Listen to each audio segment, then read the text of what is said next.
The shock of the Lone Star State. The psychological collapse of German prisoners upon arriving in Texas was not a reaction to mistreatment, but a logical response to the sheer scale of American infrastructure. In June 1943, when 1,850 veterans of the Afrika Korps stepped off the train in Mexia, they were immediately confronted with a strategic reality that rendered Nazi propaganda obsolete. The primary catalyst for this shock was the American power grid, a system that demonstrated a level of resource surplus Germany could not hope to match. By 1943, the Rural Electrification Administration had ensured that 90% of Texas farms were fully powered. This stands in stark contrast to the Third Reich, where despite claims of technological superiority, rural electrification reached a mere 20%. For a German soldier, peace war was synonymous with darkness. Since 1940, strict blackout regulations had plunged German cities into total gloom to evade Allied bombers. Seeing a horizon ablaze with light at 10 o'clock at night across thousands of miles of the Texas plains was more than a convenience. It was a demonstration of absolute industrial dominance. It proved the United States possessed enough energy to illuminate a continent while simultaneously fueling a mechanized war on two global fronts. This gap in industrial might extend to the logistics of troop movement. The German Wehrmacht relied almost exclusively on 40 and 8 wooden boxcars, cramped, windowless freight wagons designed to hold either 40 men or 8 horses.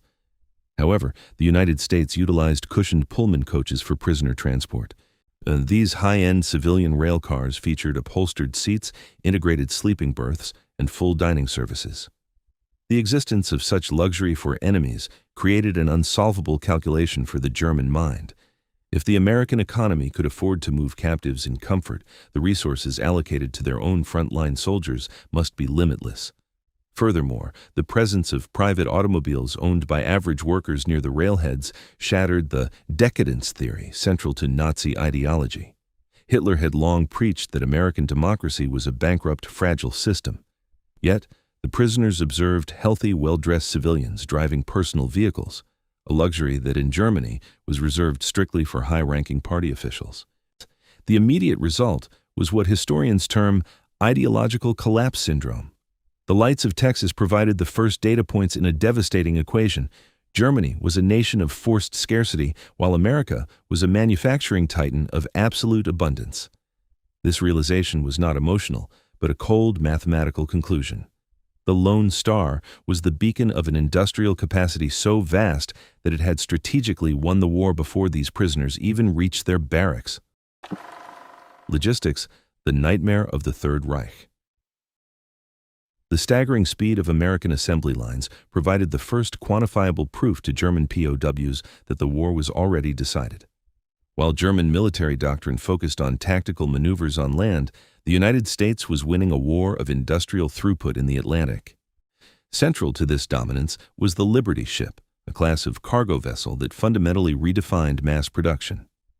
German shipyards remained tethered to traditional labor-intensive methods, but American facilities like the Richmond shipyard pioneered a modular approach using prefabricated sections and advanced welding.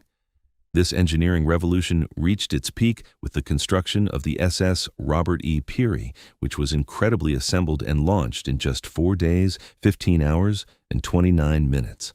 To a German officer, this was a logistical impossibility. The mathematical reality was devastating. The United States was printing ships faster than the entire U-boat fleet of the Kriegsmarine could ever sink them. This made the Allied supply chain effectively immortal, rendering the German strategy of a war of attrition entirely obsolete. Beyond the speed of production, the German prisoners encountered a second, perhaps more demoralizing shock: the American definition of waste. Veterans of the Afrika Korps had spent years fighting in the scorched deserts of Tunisia, where a single dry biscuit or a cup of synthetic ersatz coffee was considered a luxury. On board the Liberty ships, however, they watched in silent disbelief as American mess crews scraped massive quantities of leftovers directly into the ocean. The daily food waste from a single American cargo vessel often exceeded several hundred pounds, an amount greater than the total weekly rations provided to an entire German company in North Africa. This observation served as a direct metric of American resource depth. It wasn't merely that the Americans had supplies. It was that they possessed such a colossal surplus they could afford systemic carelessness without jeopardizing their military goals. For the German mind, conditioned by years of strict rationing and Eintopf austerity, this level of disposal was incomprehensible. They witnessed American soldiers casually discarding white bread made from refined flour and real aromatic coffee, items that had become mythical rarities in major German cities like Berlin or Munich. This encounter with abundance triggered a profound shift in prisoner morale. They realized that while the Third Reich was scraping the bottom of its resource barrel, the United States was operating with an industrial buffer so vast that inefficiency was irrelevant. The sight of hundreds of pounds of high-quality meat and bread being tossed overboard functioned as a psychological bombardment. It delivered a clear, unwritten message: America's resources were infinite, and mere willpower cannot defeat infinity. By the time the ships docked at Norfolk, the German prisoners were no longer just captives of a military force. They were captives of a superior economic reality that their ideology had claimed was impossible. Willow Run and the might of mechanization. The industrial logic that doomed the Third Reich was nowhere more visible than at the Ford Willow Run plant in Michigan. For German officers accustomed to the precise but slow artisanal manufacturing of Krupp or Rheinmetall, the Willow Run represented a terrifying shift from traditional craftsmanship to a mechanical tidal wave. This facility was not merely a factory in the European sense, it was a psychological weapon of mass production, spanning over 3.5 million square feet of floor space under one continuous L-shaped roof. The plant was designed with a single goal: to eliminate the variables of human intuition in favor of relentless, standardized, and high-speed output.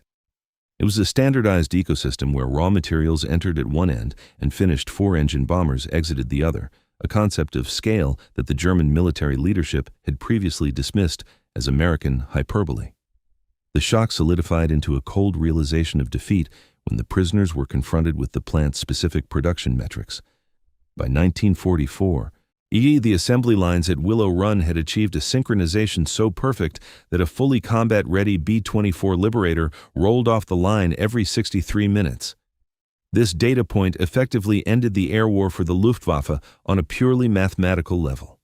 German intelligence had estimated that replacing a heavy bomber took months of specialized labor and significant downtime for repair.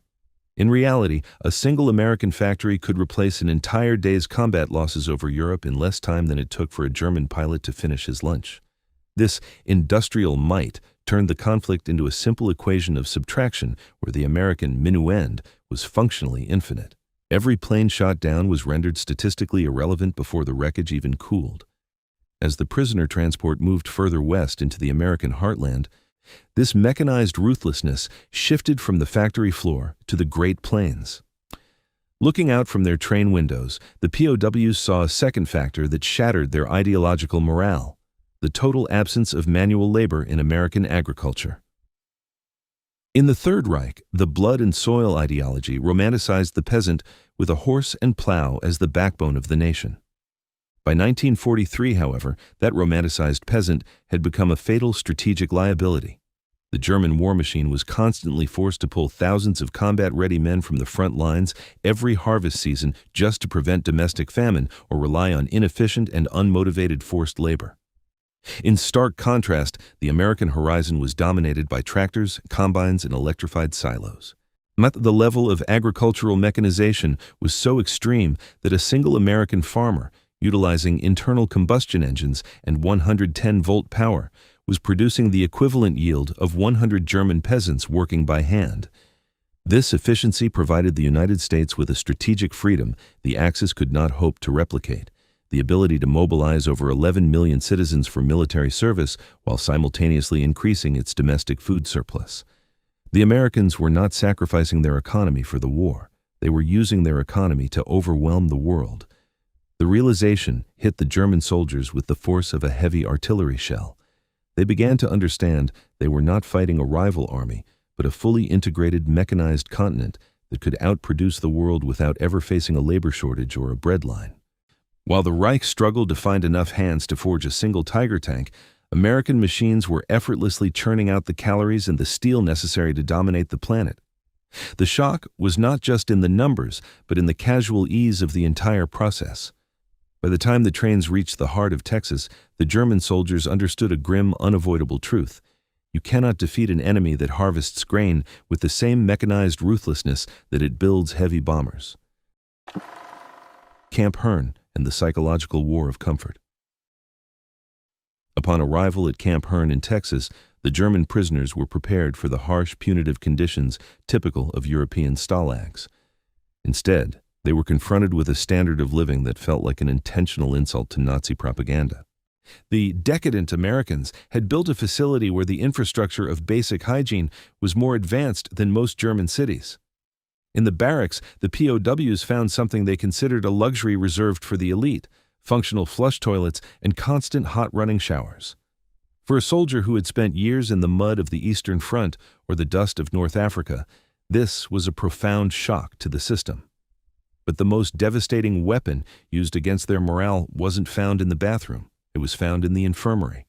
The introduction of penicillin into the camp's medical wards changed everything, as this medical miracle ensured that American infection-related mortality rates remained at historic lows, while German soldiers elsewhere were still dying from minor shrapnel wounds that became septic.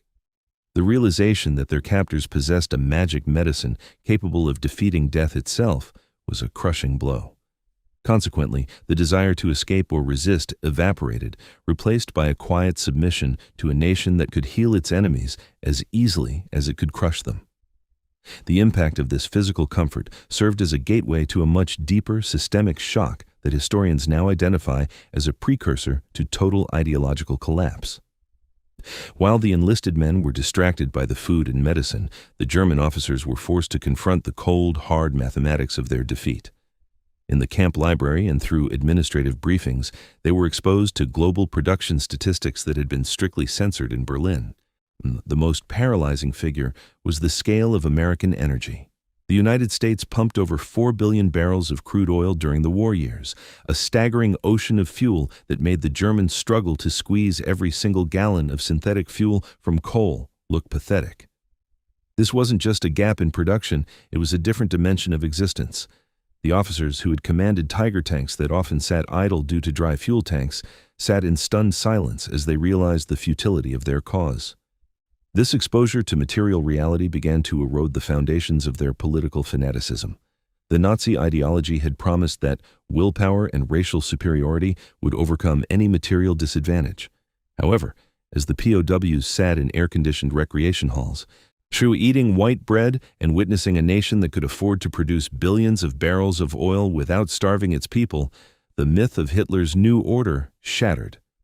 The ultimate victory of the American industrial machine was not just the destruction of the Wehrmacht on the battlefield, but the complete neutralization of its soldiers' will to believe in National Socialism. By the time the lights went out in the barracks each night, many of these men weren't dreaming of a German victory. They were questioning why they had ever believed a lie that was so easily dismantled by the sheer weight of American abundance. The war for their minds had been won by a flush toilet, a vial of medicine, and a sea of oil.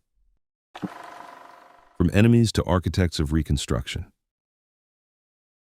The final phase of America's industrial bombardment was not delivered via heavy bombers, but through the profound power of human decency and democratic education.